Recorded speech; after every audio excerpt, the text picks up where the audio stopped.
sometimes a moment arrives on the XRP Ledger that feels different. A moment where the people who built this system step out from behind the engineering curtain and say, it's time to rethink some fundamentals. That's exactly what happened this week. A Ripple engineering lead published a piece exploring native staking and incentive models on XRPL. Brad Garlinghouse amplified it. David Schwartz added philosophical context, and several senior engineers stepped in to widen the conversation. None of this was casual, and none of it was accidental. For a ledger built on stability and minimalism, seeing its architects publicly question the economic foundation of the network signals something deeper. The XRPL is entering a new era, and its designers want the community involved in shaping it. The question is, why this conversation surfaced now, and what it really means for the future of the ledger. Everything here is for educational and entertainment purposes only, not financial advice. Always do your own research before making any investment decisions. If clear, no hype crypto education helps you make sense of all this. Hit like and subscribe. It tells YouTube this series is worth showing to other newcomers, and it helps me keep building it for you. The first point to level set is simple but essential. Ripple did not announce staking. This is not a roadmap item. It's not a proposal. It's not an amendment. What they open instead is a design conversation, a public exploration of how incentives might evolve as the XRPL handles more complex financial activity. That distinction matters. The questions Ripple raised are foundational. They shape how the network behaves under stress, how it scales, how it supports programmability, and how it stays decentralized as the ecosystem enters a more institutional phase. To understand why this matters, we have to understand what staking actually represents. In proof-of-stake systems, staking creates economic alignment. Validators earn rewards for operating nodes and for keeping the network secure. Bigger stakes lead to bigger rewards, and in many designs, stake also influences governance. XRPL does not work that way. Validators don't earn rewards. There is no concept of staking weight. Transaction fees are burned, not distributed, and consensus is based on a unique node list. Trusted operators agreeing on order and validity, not competing for rewards. That model is why XRPL has been stable for more than a decade. It's why institutions trust it.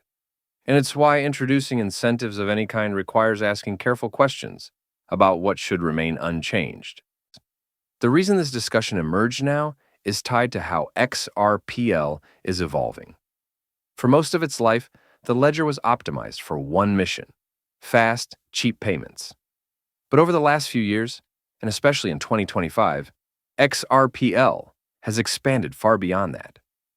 The ledger now includes an automated market maker, new privacy and compliance tools, tokenized real-world assets, stablecoins, credentials, multi-purpose tokens, and soon, full programmability. There's also an XRPL EVM sidechain designed for DeFi-style smart contracts. As more tools appear, the activities happening on the ledger become more complex, and those activities create new expectations around incentives, node behavior, and long-term consistency. That's the backdrop for this conversation. Ripple's engineering lead put the question plainly.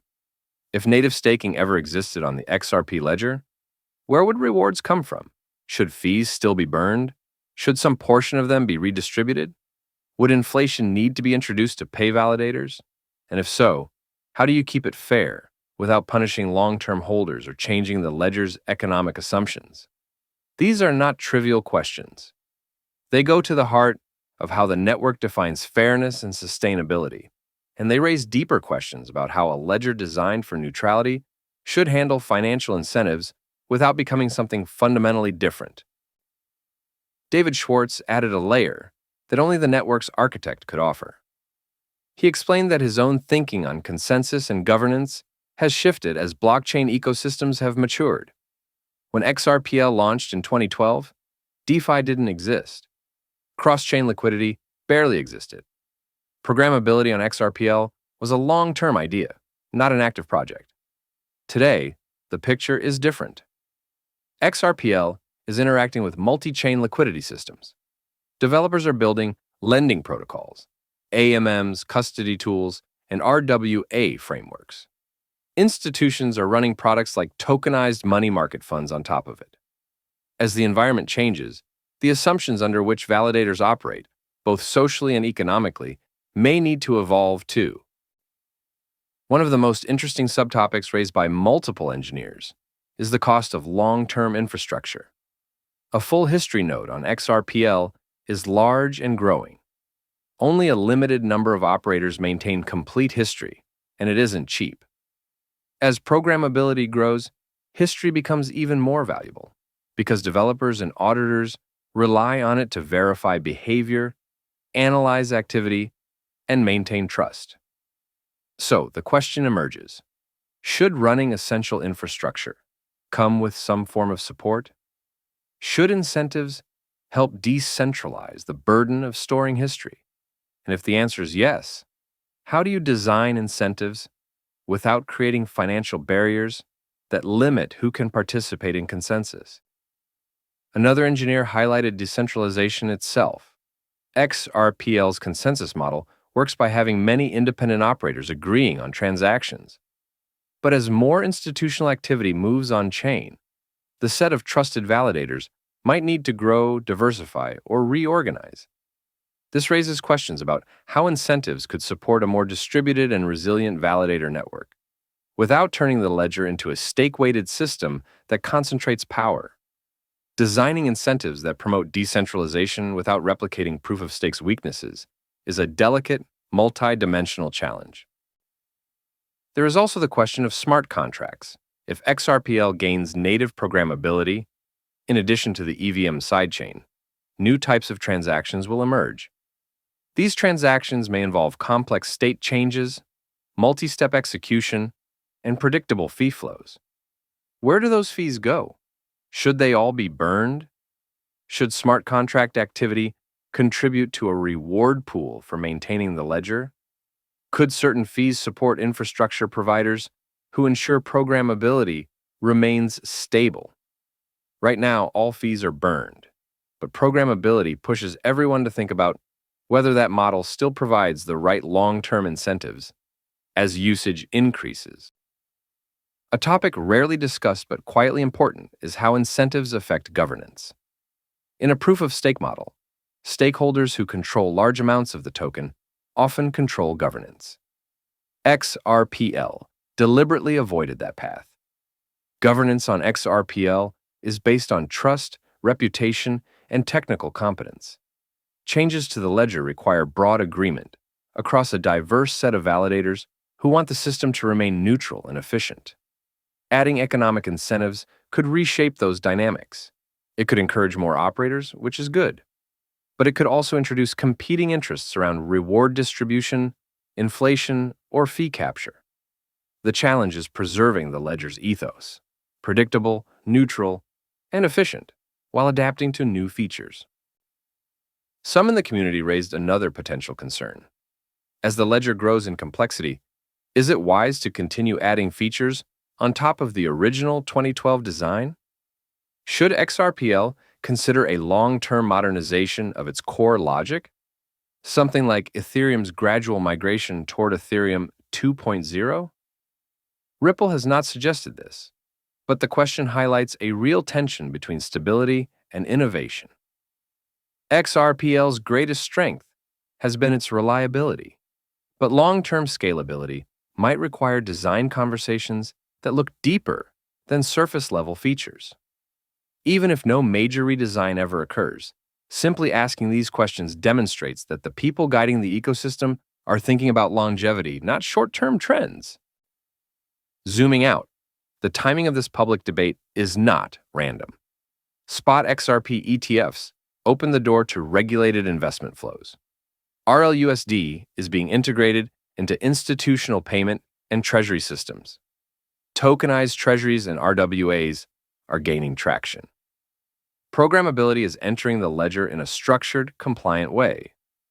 And Ripple's acquisitions, Standard Custody, Medico, G Treasury, Palisade, and Rail, have built an institutional environment where XRPL may support much larger, more complex workflows. Incentives matter in these systems. Reliability matters. Predictability matters. And as usage grows, the design decisions made today will define the network's posture for the next decade. So, what is actually on the table? The answer is broad and evolving. One possibility is a minimalistic incentive layer.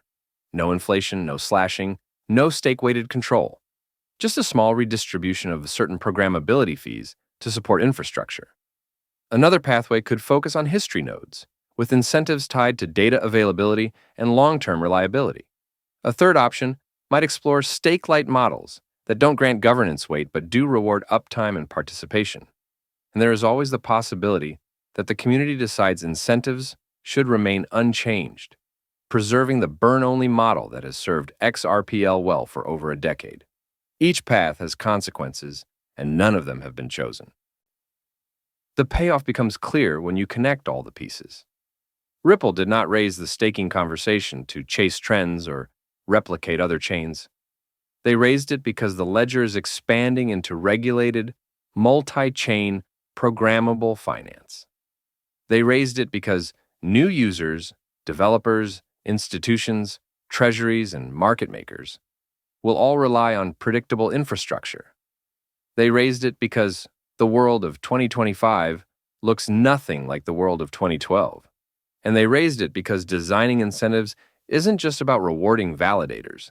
It's about ensuring the network remains resilient as its responsibilities grow. And here's the thoughtful, speculative close. If XRPL introduces incentives one day, it is unlikely to look anything like proof of stake. It may not involve inflation, it may not involve slashing, it may not involve stake-weighted governance. Instead, the future could revolve around lightweight incentive structures designed to support infrastructure, encourage decentralization, and sustain programmability, while preserving the ledger's identity as a neutral, fast, reliable settlement layer. That kind of design takes time, debate, and careful engineering. But opening the conversation publicly suggests Ripple wants the entire community involved. What do you think? Leave me a comment below.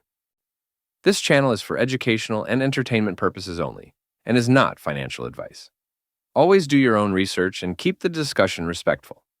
If you enjoyed the video, please consider liking, subscribing, leaving a comment, or sharing it with a friend.